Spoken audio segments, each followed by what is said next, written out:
What's going on, ladies and gentlemen? I'm Patrick here with the amazing, and I have to say amazing JoJo, because we want to celebrate your talent and your skill. So kind, thank you. And all the fans at home are chanting JoJo, JoJo, JoJo. Oh, I love it. There's so much love for you, and I can say this now because you say this in one of your songs. You are fucking amazing. Oh, thank you.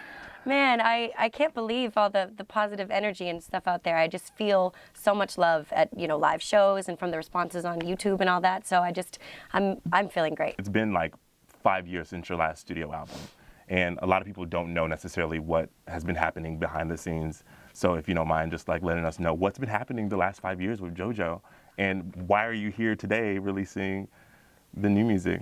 I moved to LA, and in the past 2.5 years, I've been recording nonstop and developing as a writer, working with some really talented people, and just experimenting. And the album has evolved and taken a different shape because I just never stopped recording, and I never stopped growing and going through things and going through stupid things and writing through it and going through awesome things and writing through it. And it was just, it's just been, I've been in a creative zone for the past, couple years. So that's what I've been doing. And it's been kind of a battle too, because we've heard about some of the record label stuff. I'm really happy where I'm at, really happy, and I think it's a great place to be. Interscope is a machine like no other, and I feel blessed to be in the company of such artists on their roster. The industry is crazy as hell. That's all I'm going to say. Let's keep it real. Yeah, it's crazy, and you get into it just wanting to sing and tell your stories and have a good time, but there's a lot more that goes into it. There's a business, right? Yeah, so there's money to be made. Yes, there is. We're in the jumping trains era, and Disaster is the first single from the album. What made you choose Disaster? I feel like Disaster is a great natural progression from kind of where we left off with Too Little Too Late. But it's a bolder sound, it's more aggressive. I think I'm showcasing my vocals in a more mature way, and I think it's just one of those big pop songs that I love to sing, and I get to really sing on it though. So that's something that's exciting for me. Which is one of the things, is because you can, and then that's what I say, we celebrate talent here, is because you actually have the voice to kill a record like that. If you got to give yourself a rating between 1 to 10 as a vocalist, what would your rating for yourself be? What a great question. I'm not going to answer that. That's ridiculous. You're not going to answer it? I will say that I certainly have great room for improvement, and there's so many people that inspire me. And like, I listen to the way, are you a Beyonce fan or no? I don't remember from the site. Okay, I'm a huge Beyonce fan. Beyonce is everything to me. She's everything to me. So I'm really inspired by the way that she's developed her voice from like Destiny's Child to now. And I think that she's one of the greatest singers of my generation, of our generation. I really do. And anyone who, we can fight about it. So. Yeah. Well, I think there's going to be people who everyone has their opinions, and that's fine. But so I'm inspired by that, and I really want to take my vocals to the next level, and I've kind of become more obsessed with vocal health and taking care. I never did anything before. I never took a lesson, never took care of my voice, never, ate special things or stayed away from special things. So I wouldn't, rate myself. I just, and I have good days and bad days. This record is authentic, and there's definitely more R&B records and records that are influenced with hip hop, and it's just some cool stuff. I just took some chances and mixed things together, and I didn't want to be defined by a genre, because I think that's uninspiring. Because I've heard the actual song Jumping Trains, which is kind of like it has a different vibe and a different feel to it. Right. So what can we expect? The album is, I would say, my most cohesive body of work, because it needed to make sense. Like, I wanted it to be a representation of where I'm at. So of course there's diversity in it, but it all makes sense. It all flows together, and kind of, so I like to call the sound pop with an anger management problem. However, now I'm kind of moving into describing it as infused pop, because it's pop music, but it's infused with all, the things that influence me. Everything from hip hop to country to rock to neo soul to, anything in between. And there's just little tinges that you can hear, whether it being my delivery or the writing or the production.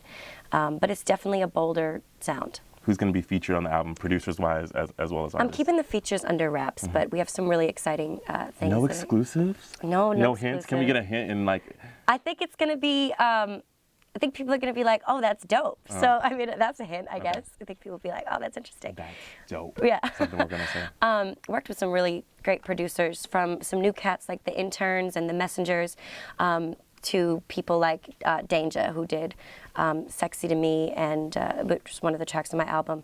And worked with some close friends of mine as well on the writing side and the production, like my friend Bo Dozier, Little Eddie, Shaman Mozart.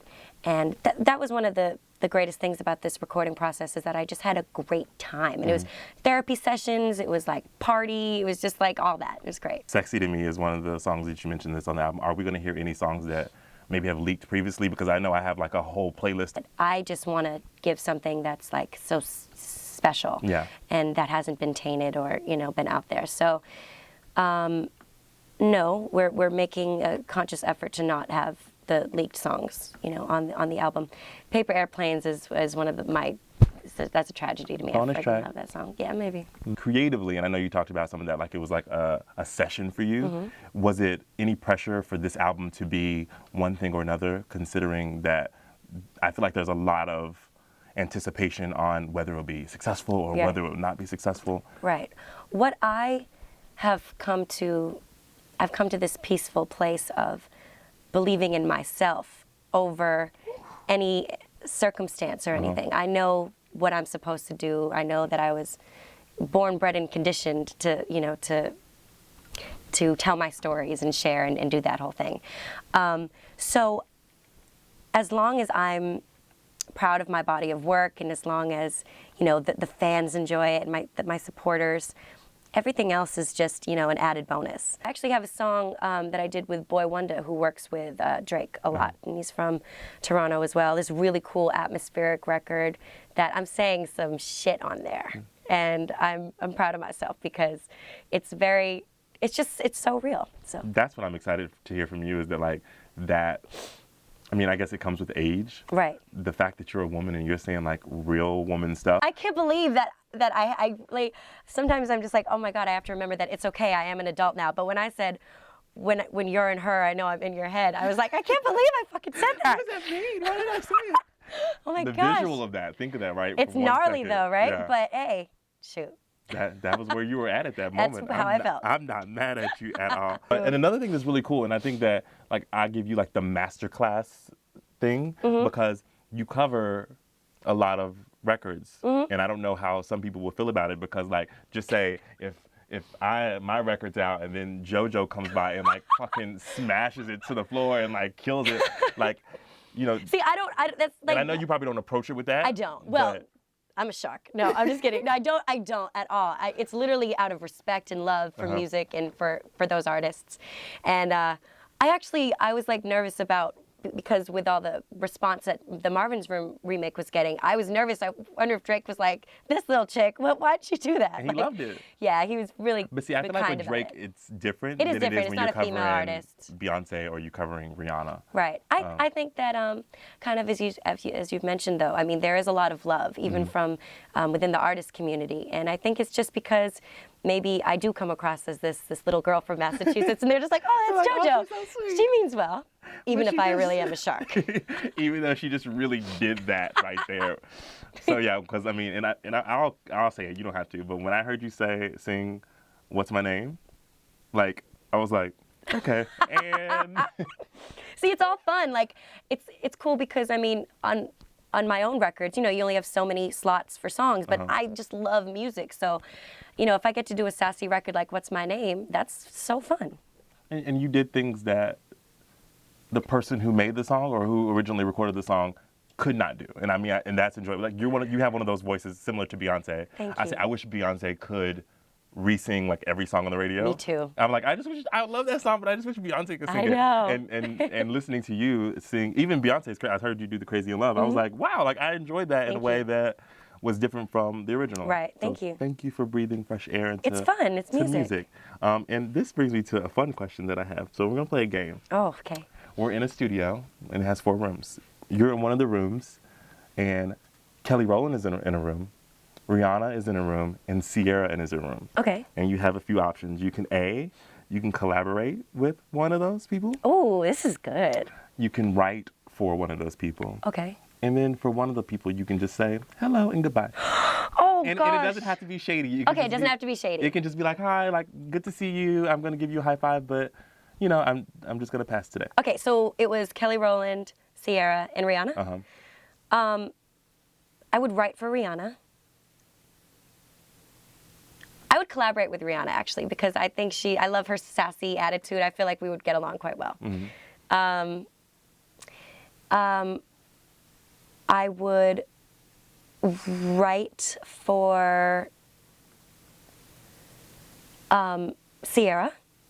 And I love Kelly. She is so lovely. And I would say hi to her and then like talk to her and say like, do you want to go get a coffee? So do we have a release date? We do. I'm not going to tell you though. You're not going to tell me? No. Can you get like a, I predict around April. Oh, good prediction. So. You said it, I didn't. Okay, so, but you like what I'm predicting? I like what you're saying. Okay, so we can expect it around the April-ish area, and I feel comfortable to say that. Do we have a second single? Do we have it locked up? We haven't solidified it yet, but I mean, there'll be many singles, which I'm really excited about. Mm-hmm. But no. No, I'm not. What are you thinking about? I don't know. What is it? Can we get like the vibe of the second single? So we won't say names, but is it going to be a up tempo? Yeah, it'll be. I believe it'll be an up tempo, and that'll be cool because I really want my presence felt more in the clubs, and I can, now I'm 21, shoot, so pull it off. We have to take a shot, right? With yeah, JoJo. take a shot. We can do that now. That's official.